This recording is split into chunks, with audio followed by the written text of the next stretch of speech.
noticia que es clave. Mire usted toda la información. Oiga bien, opiniones que tienen.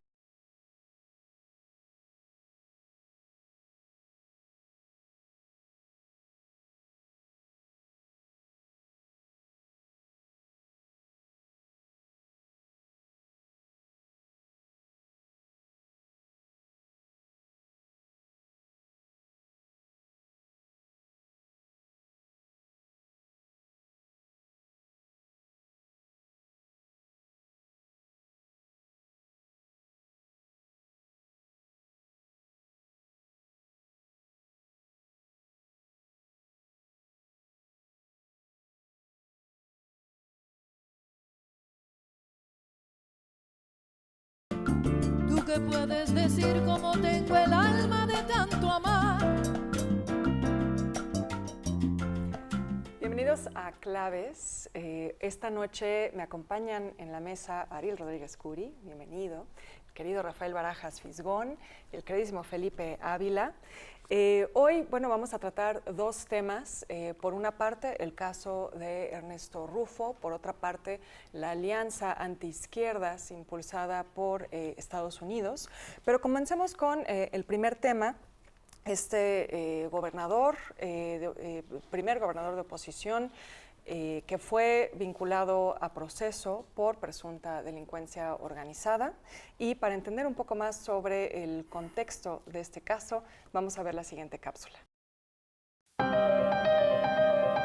El exgobernador de Baja California, Ernesto Rufo, fue detenido por órdenes de la Fiscalía General de la República el jueves 16 de julio bajo los cargos de delincuencia organizada y contrabando de hidrocarburos. Esta detención está relacionada con una investigación federal vinculada a la evasión de impuestos aduanales en la importación de hidrocarburos. De 74 años y el primer gobernador de extracción panista en la historia de Baja California, Rufo fue trasladado a las instalaciones de la Fiscalía en Tijuana y puesto a disposición de un juez de control. Se señala al exgobernador como figura central en una red de huachicol fiscal que a través de la empresa Ingemar introducía gasolina desde la frontera con Estados Unidos, declarándola falsamente como aceite quemado o residuos para evitar el pago de aranceles. Esta detención tuvo lugar después del decomiso de 120 ferrotanques de combustible irregular en el estado de Coahuila, sin contar con documentación arancelaria. El exgobernador y personas cercanas han dado declaraciones defendiendo la legalidad de las operaciones de la empresa, en la cual él es accionista mayoritario. Junto a otros imputados, Ernesto Rufo fue llevado a prisión preventiva al Ceferezo del Altiplano en Almoloya de Juárez. El proceso de detención del exgobernador Ernesto Rufo se ha colocado en el centro del debate público al convertirse en un punto de disputa entre Morena y la oposición. Al respecto, la presidenta Claudia Sheinbaum aclaró que esta medida no responde a un trasfondo político, sino a una investigación de un año realizada por la Fiscalía, en la cual el exmandatario figura como uno de los 8 aprendidos en el caso. Bueno, pues para entender un poco más sobre el contexto de este caso, me gustaría iniciar contigo, Felipe, porque llevamos ya un par de años escuchando mucho sobre el huachicol fiscal, pero de pronto cuando uno ve los números, 22,000 tomas clandestinas, difícilmente es un problema que tenga poco tiempo, ¿no? Podemos pensar que es un proceso mucho más largo y bueno, qué mejor que un historiador para hablar de procesos de larga duración, ¿verdad? Pues sí, en efecto, Beca, el problema del huachicol es un problema que tiene ya muchos años, que estamos conociendo apenas a partir de las averiguaciones y de los informes que han dado los dos últimos gobiernos.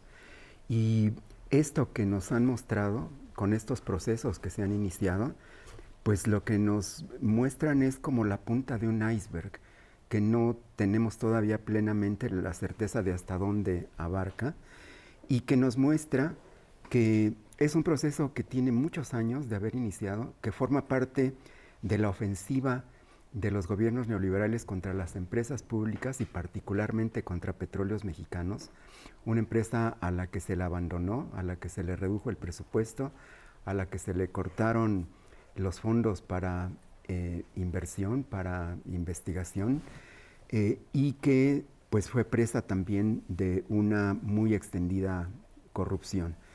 Estas 22,000 tomas lo que nos muestran es un negocio que ahorita es el más rentable para las organizaciones criminales. Les deja más ganancias que la venta de droga, incluido el fentanilo, que la trata, que el cobro de piso, que son prácticas que laceran a la sociedad mexicana. Nos muestran un negocio transnacional en el que están involucrados también sectores de los Estados Unidos y posiblemente de otras latitudes, y que nos muestra también que para que exista esto, estas 22,000 tomas y además este huachicol fiscal que apenas lo estamos conociendo porque conocíamos el huachicol tradicional desde antes, pero ahora que aparece incluso quizá como un fenómeno igual o peor el del huachicol fiscal, pues implica que tienen que pasar por aduanas, tienen que llegar a puertos, tienen que subirse a buques, tienen que transportarse por ferrocarril o por transporte terrestre, y implica una red que de verdad creo que apenas estamos aprendiendo a dimensionar, y lo estamos haciendo precisamente porque en estos 2 últimos gobiernos pues se le ha comenzado a combatir, y ahora con este caso de Ernesto Rufo pues aparece como un cáncer del que apenas estamos viendo una parte visible, pero que es mucho más profundo y que es necesario combatir. Ariel, en este combate que comenta Felipe, que sí es quizá un fenómeno más reciente, que se ha puesto más al centro del debate público también, hay que decir que hay implicaciones muy importantes para el gobierno de México, para la sociedad mexicana quizá también más ampliamente, que pasan por lo político, también pasan por la justicia. Absolutamente, Beca. Yo creo que hay 2 cosas que entran en extrema tensión con esta acusación, digamos, a Rufo y a todos los demás que han sido señalados. Uno es que el gobierno evidentemente está obligado a un proceso muy limpio en términos de mostrar las características de este delito que se está prefigurando. Eso es fundamental para la sociedad mexicana y es fundamental para la credibilidad de la causa. Y me parece que este es un buen momento para que se afinen todos los instrumentos jurídicos y se precisen justamente en qué consiste el delito, porque estamos intuyendo la gravedad de este delito. Entonces no puede pasarse por alto este aspecto, ¿no? El otro asunto implica más bien a la cultura política mexicana, porque usualmente la corrupción la asociamos con los políticos. Ese es casi un acto reflejo de la mayor parte de la sociedad y todos estamos en ese tenor quizás. El asunto es que cuando un indiciado es también un empresario, empiezan a surgir los asegúnes. El político es corrupto casi genéticamente, pero a lo mejor el empresario no. Y si está indiciado un empresario, entonces vamos a poner muchas comillas y abrir muchas dudas respecto a la responsabilidad. Ese es un problema de la cultura política, sin prejuzgar si Ernesto Rufo es o no culpable. Porque la defensa que ha recibido, todavía con las mismas pruebas que todos tenemos, con la misma evidencia que todos tenemos, Ernesto Rufo es asimismo sorprendente. Se dice que se politiza la justicia. Bueno, se politiza también, y en igual medida, y quizás en mayor medida, la defensa de ciertos actos por el origen del indiciado, no por los actos revisados en el momento y en su lugar. Y como dijo Felipe, aquí estamos ante un fenómeno, el del huachicol fiscal, que no solamente está en la frontera, en los carrotanques, en los barcos, en las aduanas, está al nivel de calle con la venta al menudeo, igual que las drogas. Ese es el último nivel del huachicol. Y entonces tenemos un problema de esta dimensión. Fisgón, hablaba Ariel sobre las implicaciones políticas y las reacciones que ha habido a este caso. Me da la impresión de que aquí estamos en un fenómeno en el que por un lado está la verdad y por otro lado está la narrativa, ¿no? Y está completamente atravesada también por la polarización en la que estamos viviendo actualmente. Así es. Mira, en estos tiempos de guerra cognitiva, los medios y las redes sociales tienen la capacidad de establecer con mucha facilidad héroes y villanos. Te dicen, fulano es un... y logran hacer cosas increíbles. Hacen, por ejemplo, que criminales auténticos tengan buena imagen pública, y hacen que gente honesta pasen como villanos, ¿no? Y aquí el tema se polarizó muy rápidamente, porque Rufo es una figura emblemática del panismo, ¿no? Y es una figura importante de Somos México. Y de manera que en cuanto lo detuvieron, hubo voces dentro de la oposición que inmediatamente salieron a decir que se trataba de una persecución política. Hay quien califica a Rufo de preso político. Se dice que todo el caso es un montaje, una venganza personal, que es una cortina de humo, que es un caso de lawfare, de guerra judicial, ¿no? Y el tema, obviamente, se trabajó mucho en medios, ¿no? Y yo lo que creo es que para nosotros como ciudadanos saber la verdad, pues sí nos tenemos que ir a los hechos. Es decir, en plena guerra cognitiva, lo único que nos permite acercarnos a la realidad es ver las pruebas del caso. Y aquí la primera pregunta que nos tenemos que hacer, ¿hay pruebas de que Rufo estaba metido en una trama de huachicol fiscal? Sí las hay. Es una investigación de más de un año y es una investigación que empieza con un decomiso en 2005 que fue muy importante, donde había carros tanque de la empresa de Rufo, que además la empresa los abandona, y la investigación ha sido larga y ha sido complicada, ¿no? Y todo indica que sí hay muchos datos que te hacen ver que que la empresa de Rufo está metida, es una pieza central en este tráfico de huachicol fiscal. De hecho, la defensa que hacen gentes como Acosta Naranjo, como el presidente del PAN, como Vicente Fox, como el propio Calderón, de Rufo, es que Rufo es un hombre honesto y que es un hombre impecable, etc. Pero, y dicen, además, que él solo trataba la parte legal, que él solo se encargaba de hacer los trámites legales. Bueno, perdón, lo dijo muy claramente Ana Lilia Pérez, eso es el huachicol fiscal, ese es el centro de la trama. Es como si me dijeras, un fulano de tal no está metido en el narcotráfico, solo lava el dinero del narco. Pues no, está metido en el narco. Es decir, estás diciendo una cosa que es muy grave ahí. El huachicol fiscal es un negocio complicado, como bien dice Felipe, que implica compra, venta, robo del combustible, luego venta al menú. Y la parte central de ese negocio son precisamente los trámites legales. No puedes exonerar, no puedes decir que un empresario no es parte del negocio del huachicol cuando es el centro, cuando está en el centro del negocio. Tanto peca el que mata a la vaca como el que le hace los trámites fiscales. Felipe, me gustaría retomar algo que tocaste brevemente, que es que ahora hay una actitud mucho más proactiva en el combate a este tema, cosa que antes no se veía y quizá por eso también no nos dábamos por enterados. Sin duda. Creo que tanto en el gobierno anterior y particularmente ahora en el gobierno de la presidenta Claudia Sheinbaum Pardo, ha habido casos que se han judicializado, procesos, carpetas de investigación que sean abiertas, que se ha detenido a gente, que se han hecho decomisos y que esto se ha informado puntualmente a la sociedad mexicana en conferencias de prensa especiales de los órganos de administración de justicia o también por la propia presidenta en su conferencia del pueblo. En el caso que estamos comentando hoy, pues hubo un informe que dio la presidenta, que dio la secretaria de Gobernación, que dio el secretario de Seguridad Pública.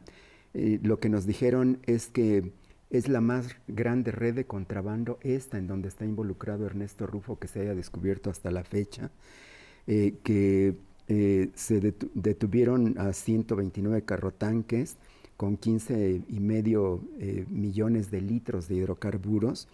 Nos dijeron que declaraban solamente el 10% de las transacciones comerciales en las aduanas, que el combustible que introducían ilegalmente a México provenía de refinerías de Texas, en los Estados Unidos, que se distribuía en los estados de Coahuila, Durango y Zacatecas, que está involucrada la empresa de la que es accionista Ernesto Rufo, que se llama Ingemar. Y bueno, también se informó que durante el gobierno de la presidenta se han recuperado 617,000 barriles de petróleo. Esta es una pequeña muestra, porque las acciones que se han tomado y que tiene ya a gente en proceso judicial, No es Rufo el primero de ellos, ha habido otros, incluso altos mandos de la Marina que también se les han girado órdenes de aprehensión y se ha detenido por lo menos a uno de ellos.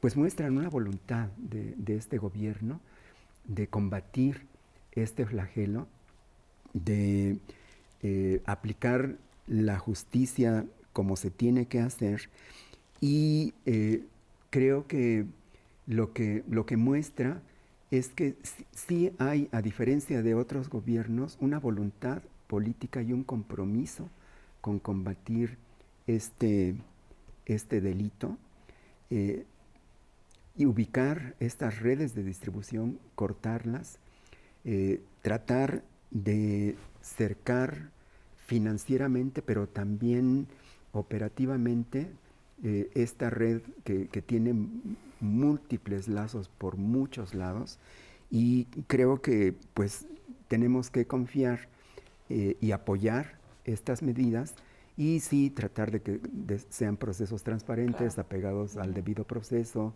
que aparezcan los actos, los hechos, la verdad en primer lugar, y que pues no tenga ningún tinte político, claro, como creo que no lo está teniendo en estos casos. Ariel, en este combate que nos está resumiendo Felipe, hablabas tú de las implicaciones políticas, sociales aquí, pero también hay que decir que hay implicaciones internacionales. Sí, porque yo creo que el público tiene que estar claro que cuando estamos hablando de contrabando de combustible, fundamentalmente es un combustible adquirido primeramente en Estados Unidos, contrabandeado en carros tanque del ferrocarril o en tractores, etcétera, que declaran una cuantía mucho menor. Y esto es importante, no se necesita ser paranoico para imaginarse por dónde viene la cosa, de si también está llegando información del gobierno de Estados Unidos, porque yo sé que a muchos intelectuales públicos eso les fascina y los dan como una verdad absoluta, eso santifica la información. Si eso viene de Estados Unidos o hay tips desde el gobierno de Estados Unidos respecto a esta red de contrabando de combustible en México, va a ser muy explosivo el tema para las redes mexicanas. Ese es un asunto al que hay que mantener mucha atención. Pero hay un segundo asunto que me parece que es fundamental. Siempre hay zonas grises en cualquier capitalismo, el mexicano, el estadounidense, el que ustedes me digan, donde las ganancias se potencian a partir de mercados negros o mercados grises, ¿no? Y el capitalismo mexicano es especialista en potenciar sus ganancias a partir justamente de esas zonas grises dentro de la ley y dentro de la actuación de la autoridad, porque como dijo Felipe, por supuesto que hay connivencia de aduanales, de la Marina en un momento dado, etcétera, o presuntas connivencias al respecto, ¿no? Pero lo que tenemos que entender es que un litro de combustible contrabandeado en realidad no es un litro de combustible contrabandeado, sino es el impuesto que no se paga y el fraude, digamos, en términos de su distribución, en términos de seguridad, en términos de calidad, en muchos otros sentidos, ¿sí? Esto es tan grave porque llega, como dije hace un momento, a nivel de la distribución micro. Y eso implica entonces a mucha gente más. Hay muchos testimonios ahora que están evidenciando, por ejemplo, dónde están los terrenos, dónde están estos depósitos hechizos, sin control de calidad, sin control de seguridad, y dónde llegan los camioneros, los automovilistas, los dueños de empresas a cargar combustible que está completamente fuera del registro en todos sentidos, ¿no? Este es un fenómeno, si no total, sí es un fenómeno que va mucho más allá de lo que simplemente pensamos, el enriquecimiento ilícito, si fuera el caso, de un grupo de empresarios mexicanos. Hay repercusiones internacionales y desafortunadamente hay repercusiones locales sobre la seguridad en el manejo del combustible. Esa es la otra cosa fundamental. Fisgón, nos quedan un par de minutitos, pero me parece que todavía hay mucho que decir sobre el doble rasero con el cual se ha tratado este tema en la opinión pública. Claro, mira, yo quisiera además agregar una cosa. El tema es muy delicado. Estamos hablando de una trama criminal muy grande. Intervienen ferrotanques, intervienen aduanas, interviene robo de combustible en una nación, el traslado a la otra, y este tipo de tramas tan sofisticadas, pues las suelen hacer organizaciones delictivas sofisticadas. Y en México contamos con varias de esas. Y quien se dice que está detrás de estas tramas son precisamente el cártel de Sinaloa y el cártel de Jalisco Nueva Generación. De modo que estaríamos hablando de que si efectivamente la empresa de Rufo hacía los trámites legales para legalizar la importación del combustible haciendo trampa con las cantidades, estamos hablando de que formaba parte del entramado del cártel de Jalisco Nueva Generación o del cártel de Sinaloa, de cárteles importantes. Y esto le pega en el centro a ciertos partidos políticos. En primer lugar, le pega a la narrativa del PAN, que tenía a Rufo como uno de sus héroes democráticos. Y también le pega a Somos México, cuyo dirigente, Acosta Naranjo, hace poco salió a decir, y el señor está grabado, que cualquier partido que tenga gente o que esté ligado, que haya recibido financiamiento del narcotráfico, tiene que perder el registro. Bueno, aquí tenemos un caso de un personaje que está ligado a un partido y que está metido en una trama de huachicol fiscal muy grave. Lo que tenemos que averiguar ahora es si recibió dinero Somos México de este entramado de Rufo, ¿no? Porque salieron a defenderlo de inmediato y eso, pues, perdón, pero sí levanta sospechas. Bueno, pues yo creo que con esto podemos pues ir cerrando un poco el tema, ¿no? Hay muchas aristas, claramente. No sé si, perdón, Felipe, ¿tú querías dar una conclusión breve? Sí, mira, los cálculos se estiman en que México pierde al año 11,000 millones de dólares por el robo de combustible, por el huachicol fiscal o el huachicol tal cual, y se estima también que 1 de cada 3 litros que se venden en el mercado nacional es producto de este tráfico ilegal. Entonces, es una sangría, es un pozo, un barril sin fondo en el que estamos metidos, que tenemos que cerrar, porque es una cosa de salud pública, es una cosa de rescatar a petróleos mexicanos, es una cosa también que tiene que ver con las finanzas del Estado mexicano y también porque pues es algo que alimenta la actividad delictiva de grupos criminales que con estos recursos extienden su poder, sus redes de influencia y su ataque contra la sociedad mexicana y de otros países también. Bueno, pues me parece que podemos hacer una brevísima ronda también de conclusiones. Ariel, Fisgón, rápido. Sí. Sí, yo creo que lo más importante ya ha sido dicho ahora por mis colegas.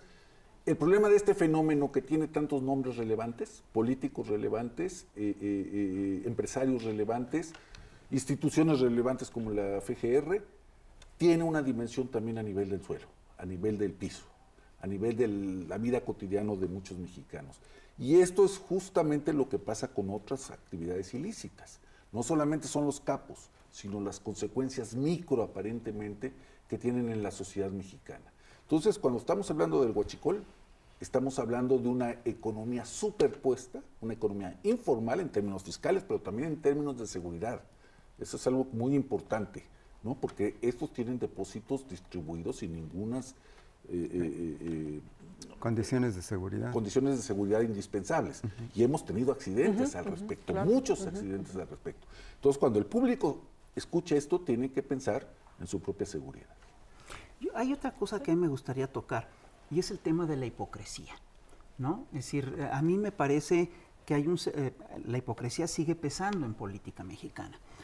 Una de las personas que salieron a defender ahorita a Ernesto Rufo fue ni más ni menos que Felipe Calderón, expresidente de México, quien antes había acusado al propio Ernesto Rufo. Felipe Calderón trae un viejo pleito con Ernesto Rufo, porque los dos aspiraron a dirigir el PAN. Y Felipe Calderón en un momento acusó a Ernesto Rufo de haber desperdiciado su condición de primer gobernador de la oposición con una alianza precisamente con el grupo de los Arellano Félix, con un grupo del narco. El tema es delicado. Así es. Bueno, pues ahora sí, creo que con esto podemos ir concluyendo y es, bueno, un buen momento para cerrar con nuestra editorial Cantada y en un momento regresamos.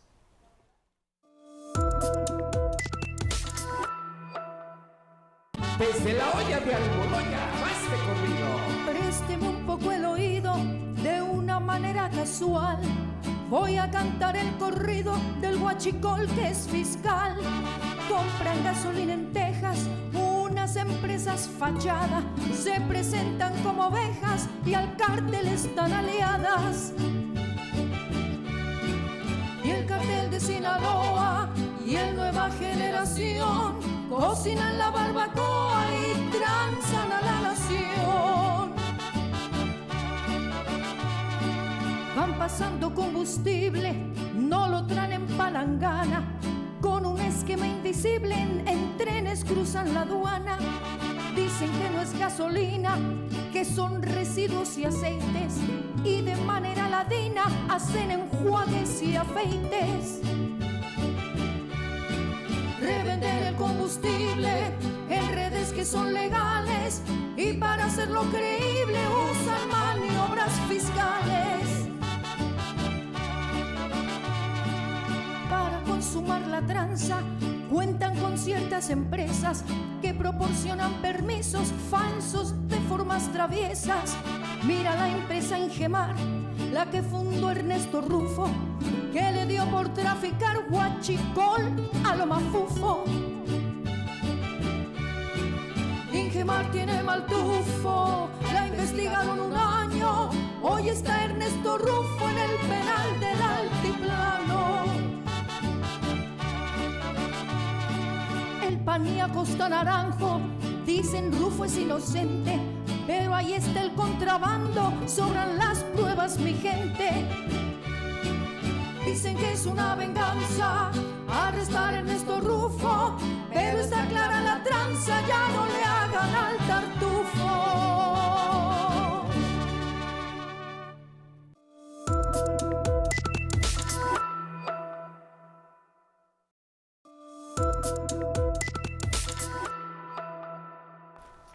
Y estamos de regreso en Claves y estamos con ustedes Ariel Rodríguez Curi, Beca Duncan, Felipe Ávila y un servidor, Rafael Barajas, el Fisgón. El 16 de julio del 2025, el secretario de Estado de Estados Unidos, Marco Rubio, encabezó la reunión ministerial sobre la resurgencia del terrorismo político. Y fue una reunión hecha con 61 países para coordinar la estrategia contra lo que ellos catalogan como el terrorismo político de extrema izquierda. Al respecto, hemos preparado una cápsula. El pasado 16 de junio, el secretario de Estado del Gobierno de los Estados Unidos, Marco Rubio, convocó a representantes de 66 países a una reunión ministerial sobre el resurgimiento del terrorismo político. En dicho encuentro se expusieron algunas de las coordenadas que la administración de Donald Trump implementaría para combatir el terrorismo de lo que han denominado la izquierda radical, tanto en el ámbito interno como internacional. Aunque hasta ahora no se conoce con claridad la lista de participantes, la reunión dejó ver una narrativa sostenida en verdades a medias y falsedades que evoca los episodios más oscuros de la Guerra Fría, la persecución comunista de la era macartista y las medidas de contención contra el influjo de las ideas de izquierda en América Latina entre las décadas de 1960 y 1980. Para Marco Rubio, la izquierda radical adopta diversos temas e ideologías, abarca movimientos anticapitalistas, antiimperialistas, comunistas, anarquistas y marxistas, es decir, todo el amplio y diverso espectro de los socialismos que luchan por la justicia social. Los visualiza como resentidos, cuestionando la narrativa y lucha de la izquierda por la igualdad y la liberación. Sin duda, este manifiesto contra la izquierda y sectores que defienden los derechos humanos, la autodeterminación, la redistribución económica y la justicia revela en el discurso las acciones que la política estadounidense bajo la doctrina Monroe ha estado implementando mediante el injerencismo en procesos electorales, presiones, economía e intervenciones directas en gobiernos de América Latina. Esta reunión ministerial sobre la resurgencia del terrorismo político que encabezó Marco Rubio no es un acto aislado. En paralelo, Donald Trump la administración de Trump activó un plan para desmantelar y neutralizar el alcance de la Corte Penal Internacional. Y todo esto pues, se da dentro de un contexto de crisis generalizada del imperio y en esta crisis generalizada del imperio lo que está haciendo Estados Unidos es que está aumentando su gasto militar de una manera verdaderamente impresionante. El presupuesto solicitado para 2025 ronda los 660,000 millones de dólares, pero además que es el 3.2% del Producto Interno Bruto de Estados Unidos, pero además, por el conflicto de Irán, el Pentágono admitió un gasto adicional de 37,500 millones de dólares más, y apenas ayer nos enteramos, hoy salen las noticias, que el Pentágono solicitó 67,000 millones de dólares más para continuar la guerra con Irán. Beca, ¿cuál es el contexto histórico de todo este proceso? ¿En qué contexto se está dando todo? Bueno, fíjate que a mí justo lo que me llamó la atención es eso, que esto tiene muchos ecos del pasado de la historia, ¿no? De pronto pareciera que estamos viviendo un déjà vu. A mí sobre todo lo que me llamó la atención es el hecho de que se incluyera grupos como Antifa en la lista de grupos, ¿no? Porque se trata entonces no solo de algo hacia el exterior, que quizás es con lo que estamos más familiarizados, lo hemos vivido en México, sino también doméstico, ¿no? Antifa es un movimiento que tiene presencia en Estados Unidos y que no significa otra cosa que antifascismo, ¿no? Y esto también habla de un proceso en la historia de Estados Unidos de operativos, ¿no? Encarcelamientos, desarticulación de movimientos sociales que se pueden rastrear hasta finales del siglo XIX. Desde la década de 1880 comienza, impulsado en gran medida por el gran capital, es el momento en el que se está consolidando el sistema capitalista de Estados Unidos, lo llaman la era dorada, ¿no? Por algo de Gilded Age, ¿no? Es cuando está el auge industrial realmente cobrando fuerza en Estados Unidos, comienza a haber una represión de los movimientos sindicales y los movimientos obreros que están surgiendo en ese momento. Esto vuelve a suceder en la posguerra de la Primera Guerra Mundial.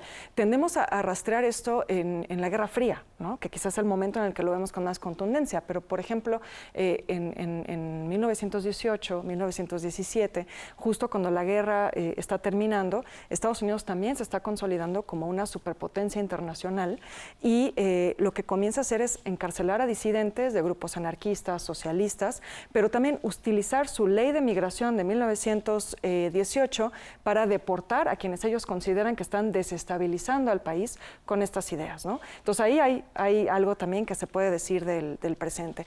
Y bueno, desde luego hay que hablar del macartismo, ¿no? Que quizá esto es el paralelismo más grande que encuentro, es este momento en los años 40 y 50, donde comienza una persecución de intelectuales, de artistas, propios de Estados Unidos. Quizá el caso más famoso es el de Arthur Miller, ¿no? Que hasta escribe una obra de teatro al respecto, para evitar que las ideas del comunismo, de la izquierda, permeen en la sociedad estadounidense. Y va a continuar a lo largo del siglo XX. Sabemos que también hubo intentos por desarticular movimientos estudiantiles en el momento en el que están las protestas contra Vietnam, por ejemplo, desarticular el movimiento Black Panther, que lo que buscaba era, nada menos que los derechos de la población afroamericana. Entonces esto creo que tiene que ver con un desarrollo de Estados Unidos como potencia internacional, como potencia económica, que lo podemos mirar desde una perspectiva histórica, y que también me parece que tiene que ver con algo que propuso el historiador del arte Bram Dijkstra, de cómo cuando comienza a haber una percepción de derechos ganados, él lo hablaba sobre todo con relación a las mujeres, hay una reacción del conservadurismo de una mayor agresión contra esos grupos, ¿no? Y creo que eso es lo que estamos viendo ahora también. Muy bien. Oye, Ariel, una pregunta. ¿Tú crees que estamos ante un gobierno de Estados Unidos que está encabezando a la extrema derecha mundial? Mira, no sé si lo está encabezando, pero el discurso de Rubio y la reunión como tal pareciera ser una convocatoria amplia para ver quién me sigue en este esfuerzo por dejar establecido, yo creo, una internacional antiizquierdista, ¿no? Que fácilmente se podría convertir en una internacional, si no fascista, sí parafascista, en el sentido de que va a compartir muchos rasgos con el fascismo histórico, pero también va a haber innovaciones importantes al respecto. Yo creo que la zanahoria es muy importante. Yo creo que Trump lo que está diciendo, apóyenme también, porque si yo logro perpetuar el proyecto de la derecha o de la extrema derecha estadounidense, ustedes van a ser beneficiados. Así ha hecho en las elecciones latinoamericanas su intervencionismo, es decir, si gana mi candidato en Colombia o en Bolivia, etcétera, tienen asegurado un apoyo incluso financiero, ¿no? Este es un elemento muy importante, aunque yo creo que el primer círculo convocado por este tipo de reuniones es América Latina, porque hay todavía diferencias importantes con la extrema derecha europea que no siempre son conciliables, pero que podrían serlo finalmente, ¿no? Y América Latina a mí me preocupa especialmente por un caso escandaloso, yo diría. Las recientes declaraciones de Daniel Ortega, presidente de Nicaragua, de que en ese país ya no va a haber elecciones, porque quién sabe qué amenaza se cierne sobre Nicaragua, parece un eco contra lo que pudiera decirse de lo que le gustaría a Trump que fuera el mundo. Y sobre todo de lo que le gustaría a Trump que fuera el mundo en Estados Unidos. Es decir, que no le estén dando lata con las intermedias, que no le estén dando lata con las legislaturas locales, que si el senador, que si el gobernador. Es interesante que Nicaragua ha sido de los países menos agredidos, si es que ha sido agredido, al contrario de Cuba o Venezuela, casos típicos, pero al contrario también de Brasil y México, por ejemplo, ¿no? Y esta declaración de Daniel Ortega en Nicaragua es extremadamente delicada para el gobierno mexicano y para la izquierda mexicana, porque no debe haber una defensa de semejante satrapía de parte de Ortega. Debe haber una condena, porque es prácticamente un golpe de Estado o un autogolpe de Estado. No hay que comprar semejante demagogia que probablemente, eso lo digo yo a título personal, está liando a lo que queda del sandinismo con el trumpismo. Muy interesante reflexión. Oye, el discurso de Marco Rubio fue un discurso muy importante. ¿Qué nos puedes decir sobre eso? Yo creo que es un discurso que debería leerse con mucho detenimiento porque es una especie de manifiesto, un manifiesto, una declaración de principios que proclama el secretario de Estado de Estados Unidos ante representantes de más de 60 países. Y creo que ahí lo importante es que pone énfasis en decir que durante 25 años la contrainsurgencia estadounidense se dedicó a combatir a los grupos extremistas islámicos a partir de los atentados del 11 de septiembre. Pero que en todo este tiempo no pusieron atención, como la deberían de haber puesto, en darse cuenta de un fenómeno que para ellos es muy grave, que es el que denominan como el terrorismo de la extrema izquierda. Que ahí tienen un punto ciego, un hoyo negro en donde no han investigado y que se les hace que es muy peligroso porque consideran que representa uno de los mayores riesgos para la seguridad de Estados Unidos, y en la medida en que Estados Unidos se asume como el guardián del mundo y de las libertades y de las democracias, pues también considera que es una amenaza para el mundo entero. Y me parece que es muy importante estudiar lo que dice con mucha claridad el discurso de Marco Rubio en esa reunión, porque lo que él dice es que nos hemos acostumbrado en el mundo, pero también en Estados Unidos, a que cuando hay un acto terrorista de un grupo de derecha o neofascista, inmediatamente se le condena como un crimen de lesa humanidad. Pero que cuando ocurre una cosa parecida de un grupo de izquierda, y lo dice textualmente, pero cuando un marxista revolucionario pone una bomba, bueno, se califica como es un exceso de idealismo, se le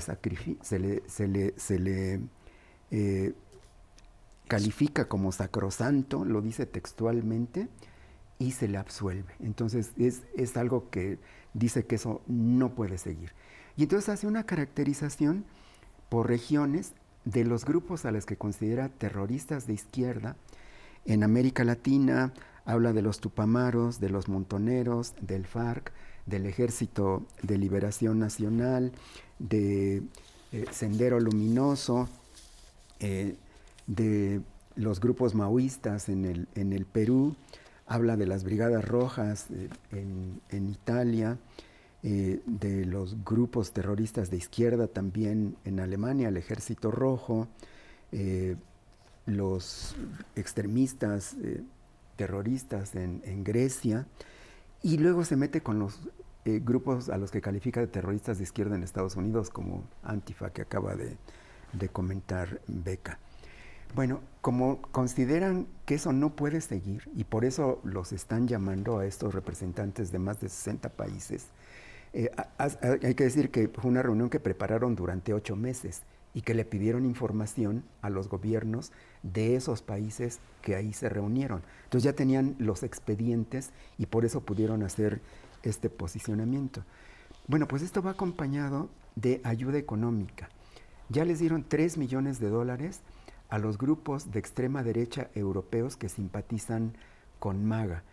Y en esta reunión de Marco Rubio ofrece $10 millones a todos los que cooperen para identificar a estas redes de terrorismo de extrema izquierda para poder combatirlos, y están llamando a una cruzada coordinada por el Departamento de Estados Unidos, el Departamento de Estado de Estados Unidos, que creo que lo que dice Ariel la define muy bien. Es como una cruzada coordinada por Estados Unidos que tiene por objetivo combatir a la izquierda de todo tipo.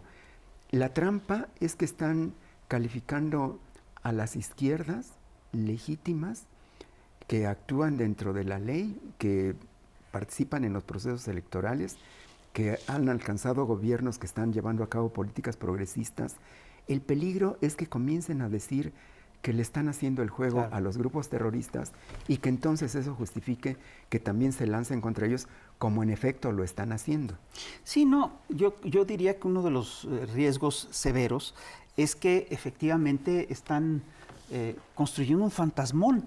Es decir, el grupo Antifa es un grupo muy pequeño, muy desorganizado, que está disgregado en todo el planeta, no representa una amenaza real a ningún Estado nacional, mucho menos a Estados Unidos, y todos los grupos que acabas de enumerar, que acabas de recordar que enumera Marco Rubio en su discurso, son grupos o que ya no existen o que ya dejaron las armas desde hace rato.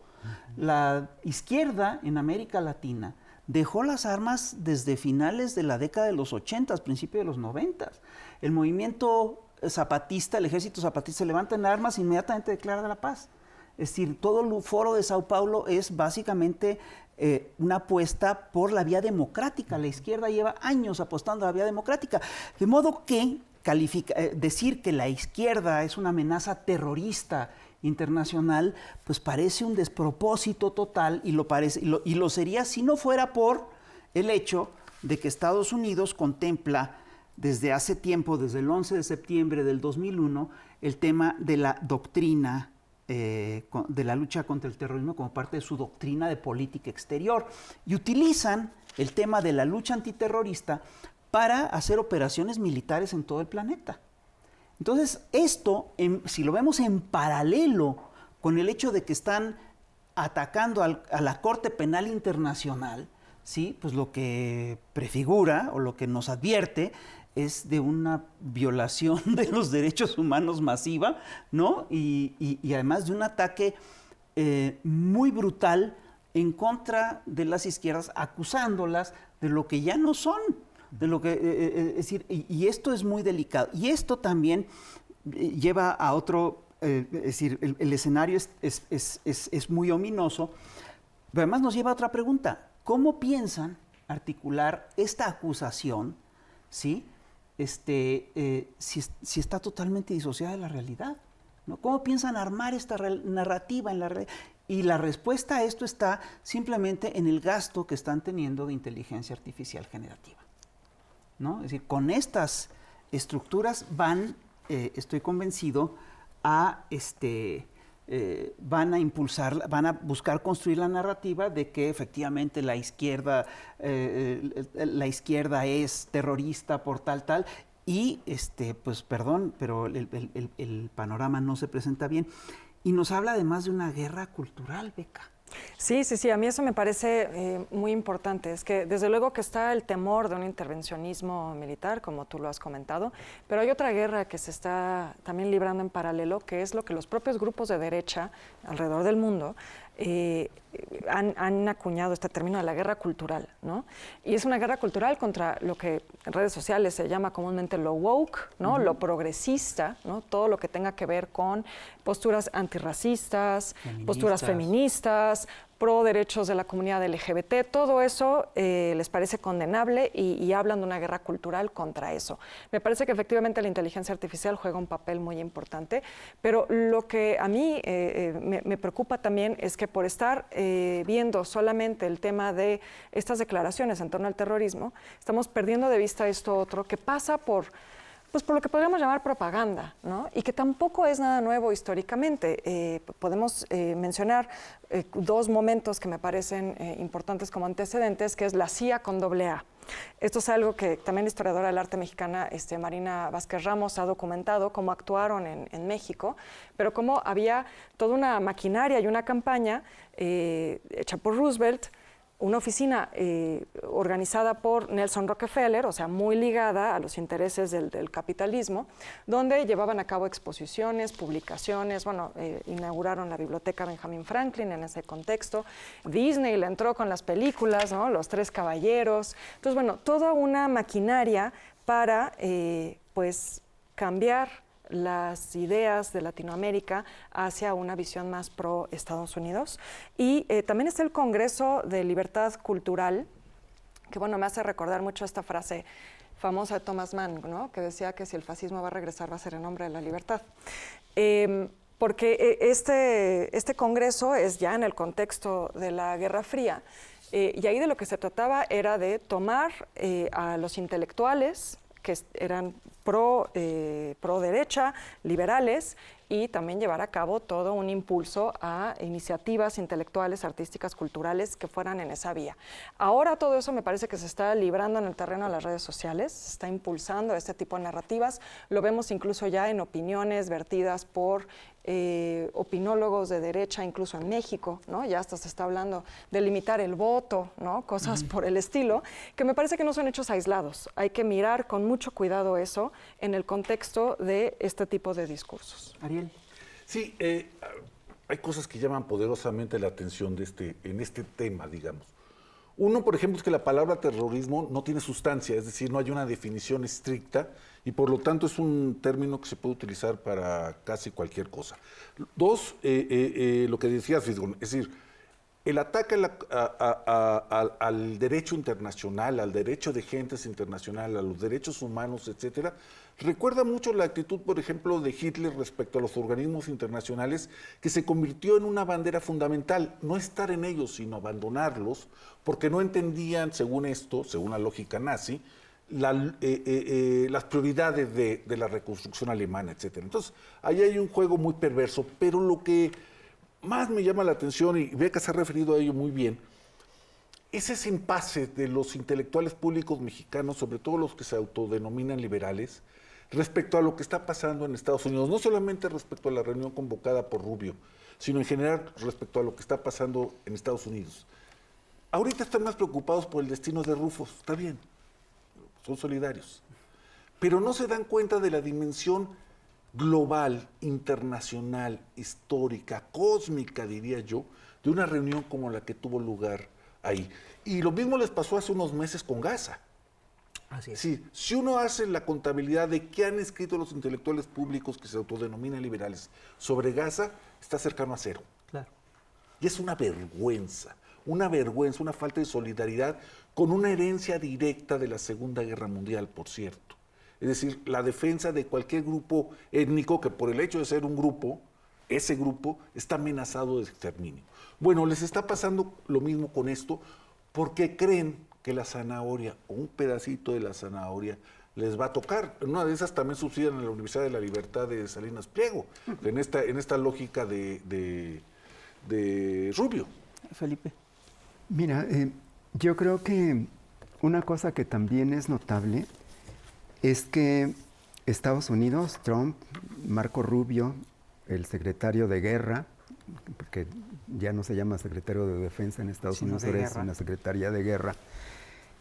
Lo que hay que agradecerles, entre comillas, es que están poniendo las cartas sobre la mesa. Nos dicen claramente cuáles son sus objetivos, su estrategia, sus intereses, sus aliados, sus recursos. Lo están haciendo con una claridad meridiana, con una desfachatez, incluso con un cinismo, porque está la estrategia de seguridad nacional de esta segunda presidencia de Trump, está el escudo de las Américas, está el memorándum de Marco Rubio a sus embajadores, están las acciones que ejecutan brutalmente contra Irán, está la captura del presidente Nicolás Maduro, está el bloqueo asfixiante de Cuba, y todo esto hace sentido, porque es lo que están anunciando, claro, es lo que están haciendo. Claro, y nos permite anunciar qué es lo que viene, porque lo que viene son una serie de relatos de inteligencia artificial generativa acusando a las izquierdas de terrorismo en todo el planeta. Ya no nos van a acusar nada más de narcos, ya no van a acusar a las izquierdas nada más de ser narcos, de lo cual tampoco va a haber preso, sino también los van a acusar de ser terroristas. Y bueno, este fue su programa Claves. Nos despedimos y le agradecemos también a quien nos acompaña en la señal de TV Migrante, en TV Más de Veracruz, Capital 21 y Telemax de Sonora. Muchísimas gracias.